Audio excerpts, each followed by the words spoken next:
See that.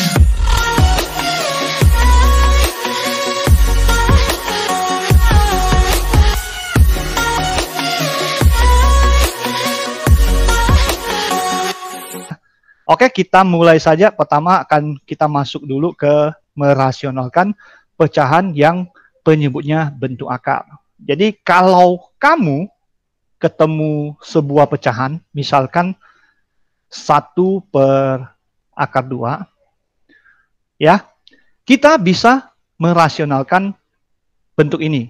Jadi katakan perintahnya adalah rasionalkan bentuk berikut. Oke? Ya, misalnya soalnya ini 1/(akar 2). Nah, yang disebut dengan merasionalkan itu maksudnya adalah kamu mengubah pecahan yang bagian penyebutnya bentuk akar, jadi penyebutnya bentuk akar menjadi, ya, tidak ada bentuk akar di bagian penyebut. Itu bahasa gimana ya, bahasa gampangnya lah ya. Merasionalkan itu artinya kita mengubah yang penyebutnya bentuk akar menjadi penyebutnya biasa aja, bukan bentuk akar, alias bilangan bulat, seperti itu. Oke? Nah, caranya gimana? Untuk bisa merasionalkan bentuk ini salah satu bentuk ya, nanti ada bentuk yang lain. Kamu harus mengingat sifat perkalian akar yang seperti ini ya. Kalau saya punya akar A, kamu kalikan dengan akar A yang sama ya, sama-sama akar kuadrat ya. Akar kuadrat dari A dikalikan akar kuadrat A, itu hasilnya adalah A. Nah, kita bisa menghasilkan sebuah bilangan bulat yang tidak ada akarnya dengan mengalikan dirinya sendiri, akarnya sendiri. Ya, nah kita akan pakai cara ini untuk mengubahnya atau merasionalkannya ya. Ada orang menyebutkan bentuk ekivalen lah, kalau di soal biasa disebut bentuk ekivalen, atau rasionalkan pecahan bentuk akar berikut, dan sebagainya, tergantung perintah soalnya. Nah, kita akan jawab. Ya, saya selalu mulai dengan tulis ulang soalnya, baru proses ya, 1/(akar 2). Nah, ini akan kita rasionalkan menjadi ini, 1/(akar 2). Kita kalikan dengan supaya penyebutnya menjadi tidak ada akar. Berarti saya harus kalikan dengan dirinya sendiri, supaya jadi A doang kan, akar A kali akar A dia akan jadi A. Jadi tidak ada bentuk akar. Dengan cara ini, dengan sifat ini, kita akan pakai, saya akan kalikan dengan akar 2, yaitu dirinya sendiri. Supaya tidak merubah soal, atasnya harus akar 2 juga. Kenapa? Karena akar 2/akar 2 adalah 1. Dengan kata lain, soal ini kita kalikan 1. Maka kita tidak mengubah soal. Apapun kali 1, ya tetap apapun. Jadi soal akan tetap 1/akar 2. Nah, ini hanya bentuk manipulasinya saja. Supaya kita bisa mengubah penyebutnya yang bentuk akar menjadi tidak bentuk akar. Oke, langsung kita hitung seperti biasa. Kalau sudah ketemu seperti ini kan perkalian pecahan ya. Berarti atas kali atas, bawah kali bawah. 1 kali akar 2, ya akar 2. Bagian bawah akar 2 kali akar 2, ya 2. Nah, bentuk inilah yang kita sebut dengan bentuk rasionalnya. Atau bentuk ekivalennya. Jadi 1/akar 2 itu sama juga dengan akar 2/2. Atau, jadi kamu jangan bingung ya, ada yang menuliskannya kayak gini, jangan bingung. Nah, ada yang menuliskannya kayak gini. Ya, jadi akar 2/2 itu sama juga dengan setengah akar 2. Ya, setengah akar 2. Ini punya di atas. Jadi akar 2/2 seperti ini. Ini adalah bentuk rasionalnya. Gampang ya? Jadi kalau ketemu yang penyebutnya cuma satu suku seperti ini, ya rasionalkannya adalah kalikan dengan dirinya sendiri. Cukup simpel. Kita coba lagi kalau depannya, atasnya itu ada suatu nilai. Misalnya soalnya langsung di sini aja ya, dan kita jawab. Misalnya saya punya, ini bukan 1, misalnya 3. 3/akar 5. Ya sama aja, nggak ada masalah. Jadi 3/akar 5. Ya, kita kalikan aja dengan dirinya sendiri, yaitu akar 5. Jangan lupa atasnya juga harus sama. Habis itu baru kita hitung. Saya kerja ke bawah biar bagus. 3 kali akar 5, ya 3/akar 5 seperti biasa. Akar 5/5 berarti 5. Selesai. Jadi 3/5/5. Kalau kalian mau tulisannya 3/5, lalu akar 5, tidak ada masalah. Ya, Kalau penulisan kayak gini, akarnya berarti milik di atas. Oke, saya biarkan saja seperti ini. Selesai. Kalau atasnya bentuk akar gimana? Ya sama aja, nggak ada masalah. Ya, oke, ini contoh soal yang atasnya akar ya. Misalnya akar 2 per akar 7. Ya sama aja, nggak ada masalah. Fokus kita adalah bagian penyebut. Ya, merasionalkan adalah mengubah pecahan yang bentuk akar di bagian penyebut menjadi tidak ada bentuk akarnya. Itu saja yang harus kamu pahami ya. Jadi kita mengubah yang bawah, atas mah biarin aja. Atas bawa bentuk akar silakan. Fokus kita selalu di bawah. Oke? Ini berarti akar 2 kali akar 7, ya akar 14 dibagi akar 7 7. Selesai. Sampai di sini ada yang ditanyakan nggak? Untuk yang penyebutnya cuma satu suku ya, satu bilangan doang. Ada masalah?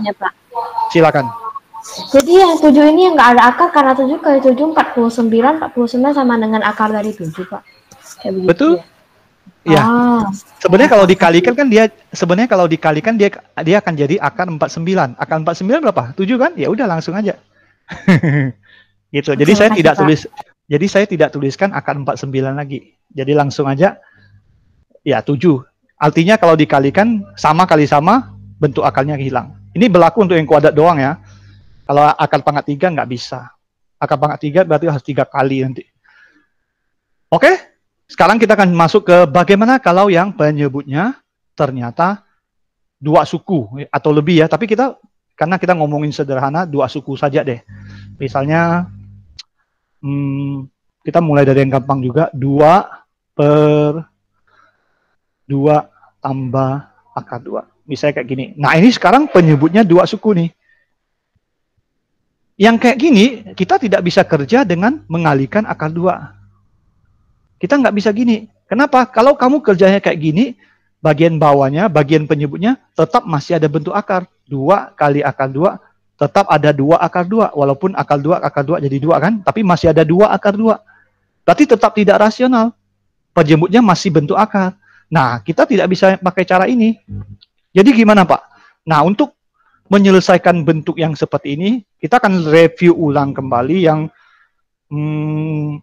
aljabar ya, kelas 8 tentang selisih kuadrat.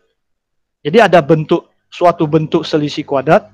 Kalau saya punya A pangkat 2 dikurang B pangkat 2, ini bisa saya tulis dalam bentuk perkalian adalah A tambah B dikalikan A kurang B. Ini yang kita kenal dengan pemfaktoran selisih kuadrat. Kalau kamu belajar pemfaktoran, ini namanya pemfaktoran selisih kuadrat ya. Bentuk kuadrat yang dikurangkan bisa kita sajikan dalam bentuk perkalian A tambah B dikali A kurang B. Jadi sama, dia cuma beda tambah aja. Tambah kurang, itu aja. Nah, karena kita punya 2 buah, ya kita harus kalikan sesuatu juga yang 2 buah. Yang sama, tapi tandanya berbeda.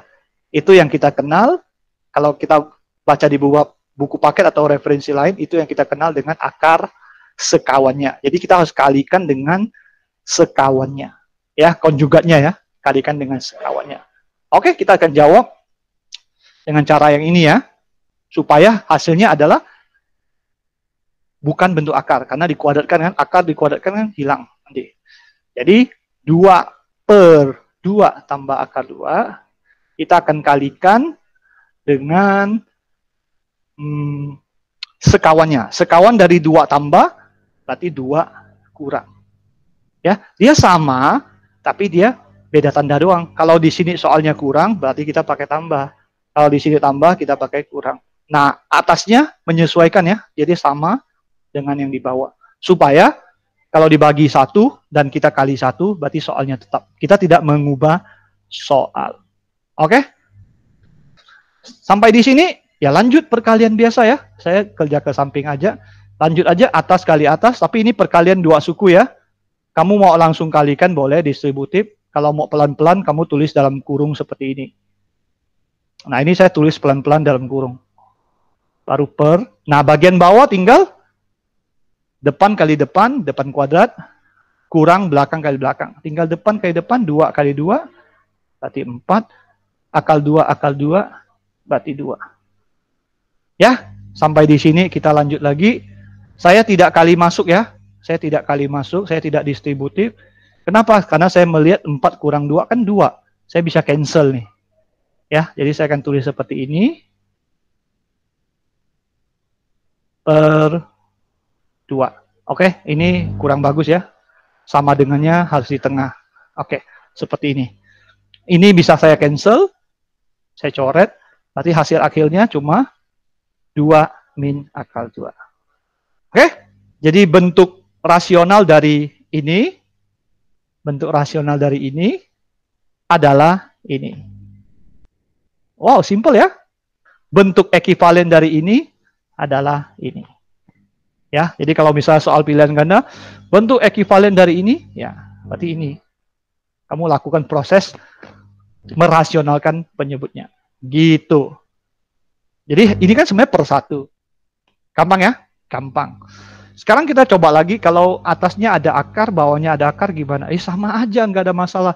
Selama dia 2 suku, kita kalikan dengan sekawannya. Ya, bedakan dengan atas ya. Kalau dia 1 suku, ya kita kalikan dengan dirinya sendiri. Kalau 2 suku, kita kalikan dengan sekawannya. Memanfaatkan selisih kuadrat. Oke, ini yang simple aja ya. Kita nggak ngomongin pangkat 3, nanti lebih repot lagi. Kita simple aja, sederhana aja. Saya coba satu lagi contoh soal. Saya punya akal 2 dikurang akal ditambah akal 3, lalu saya per akal 2 kurang akal 3. Ya, rasionalkan juga ya. Berarti sama dengan, ya kita tulis ulang lagi soalnya. Sering-seringlah menulis ulang soalnya ya. Sering-sering menulis ulang soalnya. Karena kita akan proses di sini. Ya. Jadi, kita tinggal fokus di bagian bawah ya. Selalu fokus di bagian penyebut ya. Atas biarin aja. 1 kurang, akal 2 kurang, berarti sekawannya adalah akal 2 tambah. Ya, dia sama, cuma beda tandanya doang. Di atas ikut. Oke, lanjut. Tinggal dihitung saja. Yang atas ini mau kali manual, distributif manual, atau mau di combine saja. Di-combine aja, digabungin aja. Kalau digabungin kan berarti ini kan sama. Akal 2 tambah akal 3, akal 2 tambah 5 kali 5. Kok 5 kali 5? Sesat dong. Jadi kan 2 tambah 3, 2 tambah 3 jadi 5. Nggak bisa ditambah, nggak bisa ditambah. Nggak bisa dong. Kan bentuknya beda. Ini anggap ya A, ini B. Mana bisa kita menambahkan A dengan B? Nggak bisa. Kalau dikalikan bisa. Jadi ini kalau mau dijabarkan tuh kali manual ya. Kalau tidak, kamu combine aja jadi kayak gini. Kamu gabungkan jadi kayak gini. Akal 2 ditambah akal 3, habis itu dikuadratkan. Kan kita sudah belajar operasi definisi bilangan berpangkat. Habis itu kita bagi dengan, nah bentuk ini ikut yang selisih kuadrat ya. 1 min, 1 plus, berarti kamu fokus di depan kali depan. Akal 2 kali akal 2, berarti 2. Dikurang, belakang kali belakang, 3. Oke. Habis itu lanjut. Karena 2 kurang 3 itu minus ya. Minus 1, jadi saya bisa tulis minus akal 2 tambah akal 3. Dikuadratkan. Kalau ini mau lanjut silakan. Oke, kita lanjut aja deh ya. Kita lanjutkan aja. Berarti saya mesti kuadratkan ini nih. Ya. Adakah yang masih ingat kalau saya punya aljabar seperti ini, A tambah B, lalu saya kuadratkan. Sama dengan apa? Bentuk penjabarannya itu apa? Ada yang masih ingat nggak? Kelas 8. A tambah B, A tambah B. Ya, itu perkaliannya, hasil akhirnya. Saya butuh hasil akhirnya. A tambah B dikuadratkan hasilnya apa? Kalau mau dihitung kan berarti B, ya? Bukan. ABK, Bu. ABK. Ah, gimana? AB. AB salah juga dong. Masa Lupa tambah ingat B? Saya lupa. Ayo, diingat lagi bentuk aljabarnya. A kuadrat ditambah 2AB ditambah B kuadrat. Betul, mantap. Jadi ini A kuadrat ditambah 2AB ditambah B kuadrat. Ya, kalau kamu lupa, kamu jabarkan manual ya. A tambah B dikali A tambah B. Ini manual ya. Habis itu ya distributif ya. Kalau kamu bilang tuh kali kali pelangi gitu ya. Distributif. Nanti ketemunya A kuadrat tambah 2AB tambah B kuadrat. Nah, ini siapa saja. Nah, ini kita tinggal jabarkan aja. Negatif, jangan lupa negatif, kasih kurung. Ini A, ini B ya. Jadi A kuadrat berarti akal 2 kuadrat berarti 2 ditambah 2AB. 2 kali akal 2 kali akal 3 berarti 2 kali akal 6. Oke, akal 2 akal 3 kan dikalikan akal 6. Dikalikan 2 lagi berarti 2. Lalu ditambah B kuadrat. B kuadrat berarti akar 3 dikuadratkan berarti 3. Oke. Negatif. Ini kebetulan ada bilangan bulat bisa ditambah. 2 tambah 3, 5. Berarti 5 tambah 2 akar 6. Kalau minusnya mau dikali masuk, berarti hasil akhirnya adalah minus 5 minus 2 akar 6. Jadi bentuk rasional dari ini adalah ini. Atau bentuk ekivalen dari ini ternyata ini, ya. Jadi kalau kita menyederhanakan atau kita merasionalkan penyebut pecahan bentuk aljabar seperti pecahan bentuk akar seperti ini, nanti kita akan dapatkan hasil yang enak dalam perhitungan. Daripada kita hitung ini susah dong, tapi begitu sampai ke sini gampang banget ya hitungnya ya. Seperti itu. Oke, ini selesai untuk merasionalkan. Adakah yang ditanya untuk materi awal merasionalkan?